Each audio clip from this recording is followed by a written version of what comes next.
Wow, we're talking about gubernatorial elections in different parts of the country. You have Kogi, Bayelsa, uh, um, you have Imo State. Yes, Imo State. And one other state. And these are off-season elections. And off-season elections are usually expected to be very, very good and well organized because all the arsenal of INEC we brought to bear and to ensure a proper control and proper election management in some of these states because it's usually narrowed to smaller units rather than a broad national outlook. Yes. In that said, I think it is expected that since they have a smaller geographical Space, location to all these elections, there should be no excuse as to not getting it right. You know, what we desire is free and fair election, and which reflects the will of the people. The people are the ones who knows who is who in their state. You know, who have the capacity to bring about these dividends of democracy and redevelopment, and not those who come and theorize. Mm-hmm. Yes, because those are the things you must expect. An opposition, there is nowhere you expect an opposition of the PDP to tell the APC's administration that you have done well, because he is selling his own, he has a product to sell. That is himself. You know, so the issue there is, if the people are convinced, because election is dependent on the people who have felt the impact of the development brought about by the now administration or the outgoing administration, and then would definitely look at the contestants from various parties. Like it has been said that political parties is just a vehicle through which leaders emerge. Now, what happens after the leaders emerge is leadership. And now, the development is not dependent on the party.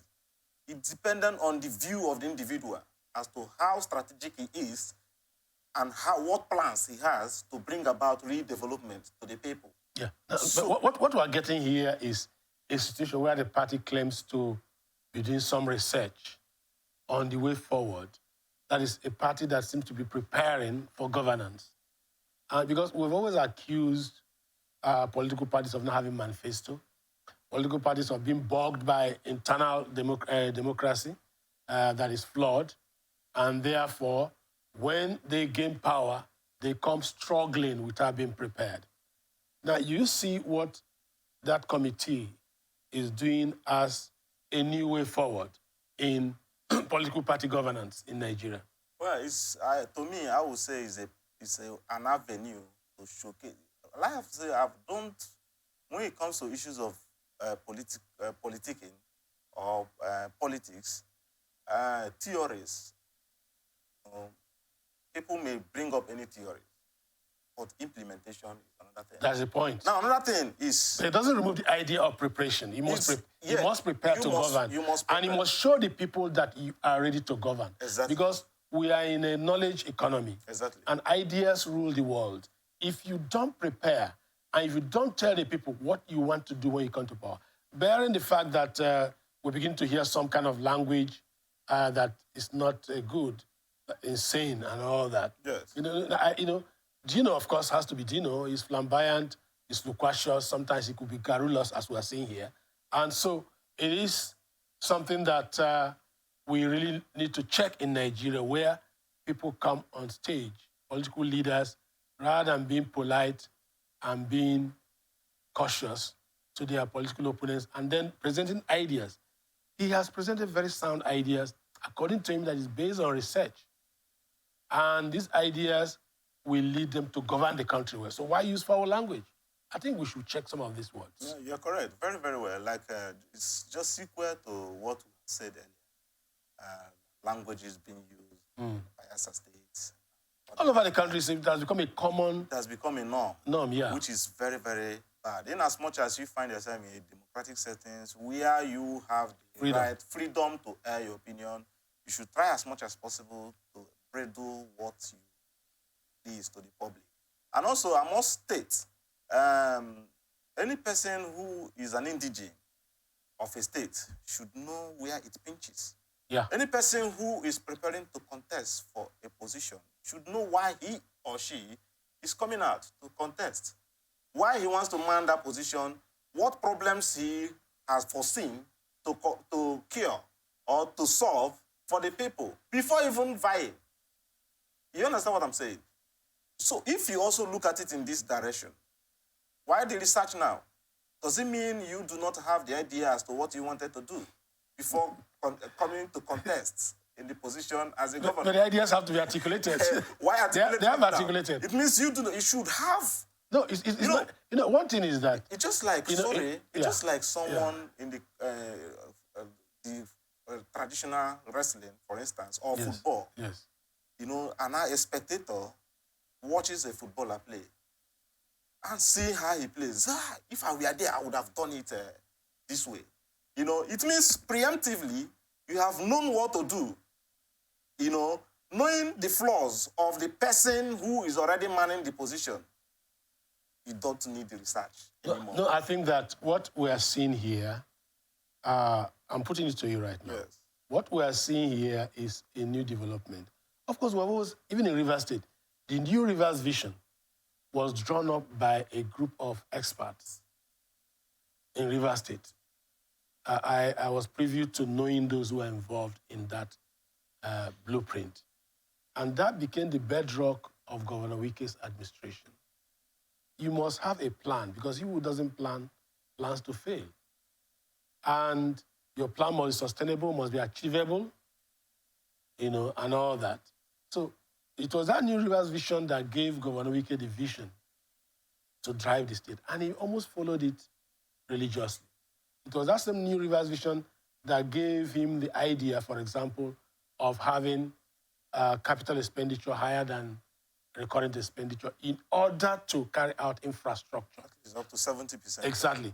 Now, urban renewal was part of that new Rivers vision.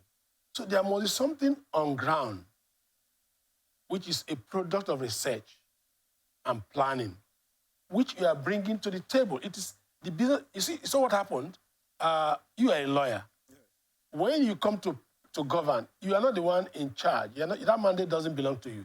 The mandate, first of all, was given to you by the political party. So that mandate belongs to APC or PDP. So the APC or PDP must give you the instrument to work. The instrument to work is that research material, which is the manifesto they are canvassing to the people. And that's a development. I think we need more research-oriented political parties that must be fully prepared to come. But I like your point of departure. Your point of departure is that it shouldn't end on just putting something on paper. The person who is coming must be ready to govern. Exactly. And must see those things on paper as the beginning and not an end in itself. As a means and not an end. I think that's the take you have. Can you round up on that? Yes. Like I said, I'm not against any research. Yes. I am not against any person bringing up theories and better ways. You call it theory? Yes, better ways of governance. Governance, But what I'm saying is, before the theory, what was your conviction? Were you prepared to be in government? What was your preparedness? Mm-hmm. What did you see that you can do different from what the current administration is doing? First, before you lean on research. Any document. Yeah, any document is just an avenue, just like we're putting up what to do and what not to do, marshalling out a blueprint as to what you feel, a guideline as to how to go about what already you have. Your roadmap. Your roadmap, which you already have conviction of. Exactly. You know, so, but first, you must have that conviction as to what, you must have idea as to what to do before the question, then whatever research that is coming up should be a guideline as to how to carry out the what conviction you already have in you to bring about the meaningful development for the people. Well, also to Devin, I must state that the era of political parties being contesting election has gone. That was in the case of Amechi versus INEC, when the Supreme Court stated that it is the political party that contests election and not individual. That era, the law has changed. The law now is that for you to be declared a winner, you must have passed through different stages of election, and the law looks at an individual. Right now, that is the current position of the An law. individual is a product of the political Yes, party. he must be sponsored That's the by point. a political party, but the law does not look at the political now as being the contestant of the election, but that individual. That is why it has been heard that the political party is a vehicle. Definitely, the Constitution says that for you to emerge, there's no room for independent candidates in Nigeria. So a political party must sponsor you, and for you to be sponsored, first, what an individual must have the capacity to bring about meaningful development. You know, in as much as you are coming under the platform, look, for instance, what happened in Rivers State.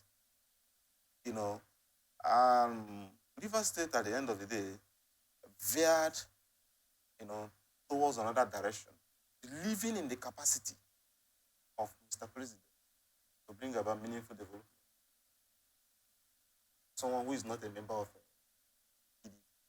But it is the idea, because they are convinced that this man in question has a capacity, by their conviction, to bring about meaningful development. You know, that is why they pitch the tent. So, sometimes it's about interest. It's also about interest. It's about interest. But we must not rule out the fact that, first, political party, yes, it's a vehicle, it's an avenue to contesting or getting to a particular position, but individual matters. What is the capacity of that individual to bring about the meaningful development? You know, and that is why electionary processes in Nigeria this time around is evolving.